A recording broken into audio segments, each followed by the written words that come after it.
Welcome back to Reading Bear. Today, we will take a look at some new revenge stories. And if you enjoyed my content, please don't forget to subscribe to my channel and post some bear emojis in the comments. Let's go! First one is titled, Have a Nice Trip. Between Italy and Germany, there are quite a few autobahns, where you can practically drive as fast as you want. The left lane is reserved for faster drivers and the right lane is for slower drivers or to move over so someone can pass. The Autobahn almost always has a substantial amount of work being done on it somewhere along most routes to make sure the roads are in superb condition for driving at those speeds. My wife and I are foreigners living in Germany for work and are cruising at 100 miles per hour, 160 kph for most of our trip without any rude drivers for about 9 hours of the drive from Italy back to Germany. I love driving, by the way, I find it quite enjoyable. We come upon some substantial construction that slows both the left and right lane down. Without missing a beat, some guy, let's call him Nice a hole, comes up behind us and begins tailgating, and I mean hard. In Germany, if you want someone to move out of your way that is in the left lane, you turn on your left blinker, letting them know you want them to move over so you can pass. At this point all of the traffic is going the same speed and there is no need to pass, as this won't get you anywhere and it's almost impossible to pass.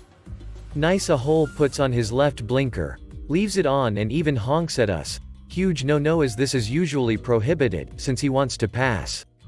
My wife gives me a, please don't do anything rash look and starts looking at alternate routes on our GPS. I calmly drive for a few more minutes with all of the traffic going the same speed when I see an opening on the right to get over with enough room to also get back in behind our nice a hole friend.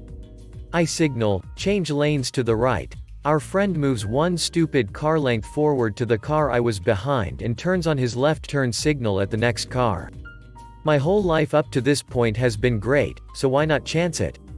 I signal, change lanes directly behind Nice a hole and put on my left blinker. Nice a hole quickly becomes angry a hole, swerves to the right lane, pulls up right beside me, rolls down his window and starts yelling at my wife and I while shaking his fist at us while hanging out his window. It's time for revenge, especially since we have our sleeping babies in the car, and how dare he yell at my children. Angry a hole keeps motioning for me to pull off at the next exit with the obvious intent to fight, as he keeps motioning with his fist and yelling while swerving around his lane. My wife is honestly pretty dang smart, and purposefully has me keep skipping exits for a while until one specific exit comes up. Right before this exit she tells me to go ahead and let him know we are getting off at this specific exit. Angry a hole steers hard into the exit lane, ready to bring the wrath of middle-aged man onto everything I hold dear.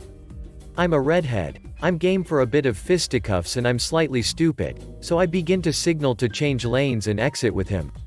My wife with an extreme intensity just says, keep driving. At this exact moment angry a hole realizes he done effed up. He can't get back onto the Autobahn since he drove too far into the exit to get back on, and has to exit the road. What I didn't know and what angry a hole didn't know is that specific exit adds an hour and a half to anyone's trip, since there are no re-entries to the main road for that exit only. My wife had looked up and planned this revenge from the start. Next one is titled, Send flowers to a customer as an apology after a robbery attempt, but not to the colleague who had the gun actually pointed at her. Enjoy customers and head office going mental. A little backstory, it is relevant. Quite a few years ago, before there was a title of Karen, I worked for a bank. I worked in a small branch in a little local community. Not far away was a larger branch that had more responsibilities and services than we had, and although they were not responsible for our management, if people had complaints they could complain to them. We had a local clientele that would come in and only use us for their banking services, as we were opened slightly longer than normal branches. A few of our clients were business owners who liked these longer hours and were quite well off, so were very important to both branches, especially the larger one, as they were trying to poach them to sell them more accounts and services. One day I was working on the front as a teller accepting transactions. I had a queue of about 4 or 5 people. I completed serving one customer and was just putting their money into a drawer, and I looked up and a man was standing in front of me. He was not the next person in the queue, a lady was. And I was about to tell him to get into his position in the queue. When the manager had realized what was about to go down, as he was wearing a mask that I had not noticed yet, and asked the man to come to his station, where he pushed a gun under the gap of the security glass and pointed it at me and the manager. I completely froze, and instead of pushing the alarm I just sat there. Luckily the manager had. I just kept staring at the gun. He was screaming, "Give me money or I will shoot." Police must have been in the area as I started to hear the sirens. The robber decided to run. The manager ran out of the bank trying to see which direction he went and to get the police. So I just sat there in shock all alone when the woman who was supposed to be next walked up to my counter and asked if she could withdraw money. I just stared up at her and said nothing. The woman who was behind her said, "Can't you see she is shocked? They have just been held up and I think we all have to stand here and wait for the police." She said she needs this money now and hasn't got time to wait, and I just sat there. The woman in the queue said leave her alone, and the others in the queue were saying things to her. I'm not sure what. I said nothing. Within the next minute the manager returned with the police, and I was told I had to go with them to drive around the area and see if I could see the robber. I could not spot him and had to have the police car pull over so I could be sick. The police officer said I needed to go home. He got onto the radio with his colleagues and told them to inform the manager that I was sick and he was taking me home. I was off work for the next few days as I couldn't sleep and kept having nightmares. When I returned to work, the manager called me into his office initially to check if I was ready to be back at work, as he was willing to give me more time off. We had a great manager there, and to offer me back office work to start off. But I refused, as I said the longer I stayed away the harder it would be to get back, and that I just wanted to get over it. He then asked me a weird question, which was, did I receive any flowers from the larger branch? I told him I had not. He explained that the woman who asked to serve after the robbery had made a complaint about me to the larger branch, that I had treated her horribly, and she said that she felt like a criminal because other people in the queue had berated her because of my treatment. So the larger branch had sent her a huge bunch of flowers and some vouchers as an apology for her experience, when they never even checked with me or anyone else what happened or checked how I was feeling after the attempted robbery. He found out because she came in while I was off and saw that I was not there and was grinning ear to ear. Colleague's description. Asking if I was fired and went into the whole story. As I was off, the manager did not want to bother me, so he started his own investigation, as he knew that was not like me. The lady behind her in queue was a regular, so he asked her what happened. She told him I never said anything and she thought I was in shock. He then waited until I was back at work and checked with me if the other branch contacted me or sent me anything. When I told him no, our plan went into action. The manager approached the woman and the other two people who were in the queue and asked them if they would make a statement to back me up, or even better, to complain to head office, not the other branch, about what happened. They said they would complain, so we just had to wait. 2 weeks later I had given up the ghost when I was called by head office asking if I would be in work the next week. I told them I would be. The next week managers from head office arrived at our branch. I did not know, but one of the clients was a wealthier client and had told them that he was so unhappy that he was considering moving his business elsewhere. Also, he had convinced other clients to make complaints. This is why they had decided to visit our branch. They wanted to nip this in bud before they lost any clients. They took me and my manager to the other branch, where the other branch manager had a huge bunch of flowers and had to make a public apology in front of his staff. I assume this manager was not a nice one, as the staff there were grinning watching him make the apology. Also, whilst making the apology, the look he was giving me was evil. This added to the satisfaction I gained watching him apologize to me, a lowly teller from a smaller, less important branch. I don't think anything happened to the manager except a reprimand, although the complaints procedure was updated at that branch. Quite a while later I heard through the grapevine, as I had gained many a friend at that branch after the apology, that he was an awful manager. That the promotion he was going for was rejected, and were terrified that they would be stuck with him, but he transferred not long after, as he felt did not have the respect he felt he deserved from his staff. The woman who made the complaint received a strongly worded letter from my manager stating that she obtained those flowers and vouchers through deception and would no longer be allowed to use our branch. She was one of the people who used our branch after she finished work, sometimes using the longer hours that we were open, and she lived within a mile of it, whereas the other branch is 5 miles away and not open as long as us. She tried to complain about that, but head office backed us 100%. Next one is titled, "If you won't clean the house, I'll clean with your clothes." So my in-law lives with me and my so because he is a good for nothing that needs to be taken care of by his brother. The but that lives rent-free and has no respect for house rules or for me or my so. We've had a lot of issues with him and my so has done close to nothing to make the situation better. So this dude is out of town right now and my so is at work. I get out of my room only to discover the only bathroom in the house full with his clothes. I go to the kitchen and there's an actual giant garbage bag that he's been collecting since I don't know, 1998? So I'm done, right? I've been living like an animal for a month, and because this excuse of an adult is supposed to leave for good eventually, my so wants nothing to do with the hygiene situation. So today I dragged the giant bag into the but that's room, and used his t-shirt to clean my toilet, then also threw it into his room. It's 32 degrees during the day, so I'm going for a "what the duck happened here" stench inside his room. I'm probably going to end up back at my mom's after the shitstorm that is coming after my so and his brother find out what I've done. But revenge is indeed very nice and very sweet. Next one is titled, "Convince people they're gonna get a rash for ignoring all of the closed restroom signs while I clean."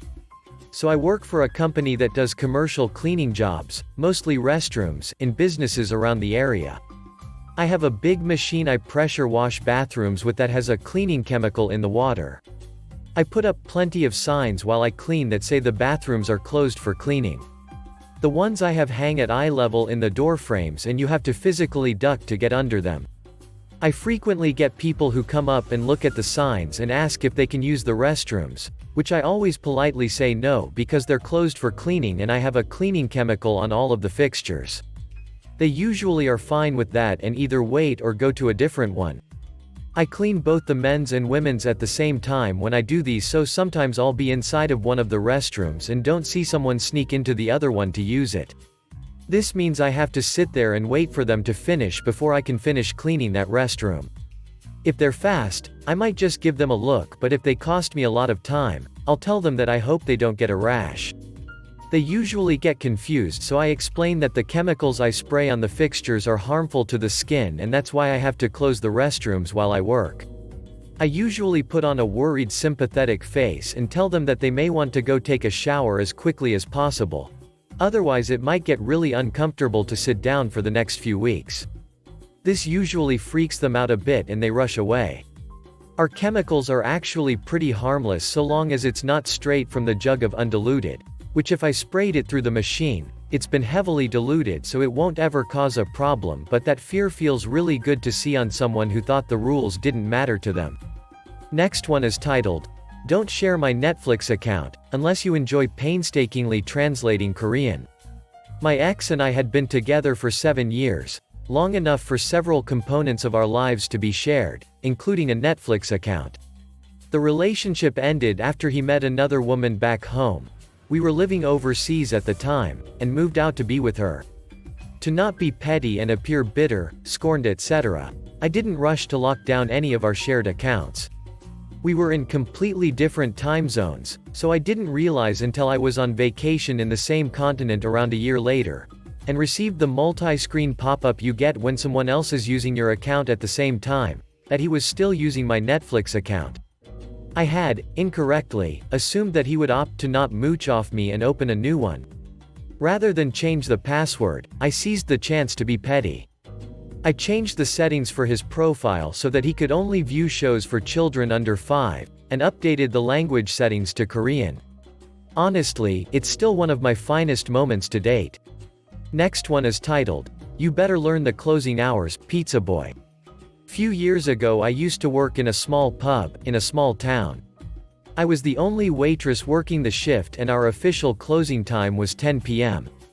But it was very rare to close at that time. My boss had a rule that I can close at 22:00 only when there were no customers. If there were some, I had to stay longer with them, until they went home themselves. This was that type of town where everyone knows each other, but in winter and summer there was a lot of tourists because the town was in the middle of mountains. The pub was situated next to the restaurant and a hotel which had its own small pizza restaurant open to public. The hotel restaurant closed at 22:00 as well.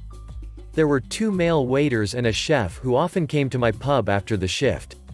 But what they did was that the chef came at 21:55 to my pub, so I couldn't close at 22:00 because I had a customer, ordered a beer and waited for those other 2 guys. They usually stayed there for another hour or 2. It quickly became a game of who can close the place first, so I didn't have to stay overtime for so long.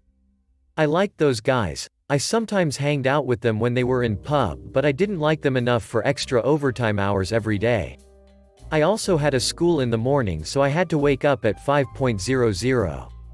So here comes my revenge. It was summer, so there were a lot of tourists around. This evening a guy came and asked if we served food. I said we didn't and checked the time. It was around 21:15. One restaurant was already closed, but the pizza restaurant at the hotel was still open. I told him to hurry up so he can have at least pizza. The evening was busy, so I had to stay overtime anyway, and it was definitely worth it because otherwise I wouldn't find out what I caused. Around 11 p.m. here comes the chef. Upset and exhausted. He sits at the bar, asks for a beer and start talking. I wouldn't believe what just happened. The restaurant was ready to close, everything cleaned, when at 9:45 p.m. the huge group of tourists came in and ordered 8 pizzas and drinks. The chef was fuming with anger, downed the beer and left. Oh, the satisfaction I felt. He never found out I was the one who sent those tourists. Last one is titled, "Tried to get my sister-in-law fired backfired." A couple of weeks ago me and my family and my SIL's family were walking around a lake near our home. The lake has gotten bad over the years, often you'll get yous going and drinking there. We walked past an area that was messy where there'd obviously been a party. My brother-in-law was taking a phone call just as some teens approached us. My brother-in-law is French and was speaking in French on the phone. The teens told us to clean up our mess or to go back from where we came from. My sister-in-law and I grabbed the kids and started moving away with our husbands blocking the path of the teens. They tried to push past them, so worrying about the kids my husband pushed one back and he fell over into the mud. They tan off and we thought end of story. My sil works in a local hairdresser and a few days later a woman came in to speak to the manager. She claimed her son was attacked for asking people to take their mess home with them and sil was one of the attackers. The manager said she'd look into what happened. There's a local fishing group that use the lake, so I emailed and asked if any members saw what happened with the confrontation. 2 got back and confirmed our version of events. 1 even told us of the school the kids are in. We contacted the school and there's a police officer who works with the school, and the kids are all on a racial awareness course and warned if they carry on they could be in trouble with the law. The mother has also been banned from the hairdressers. Thanks for listening.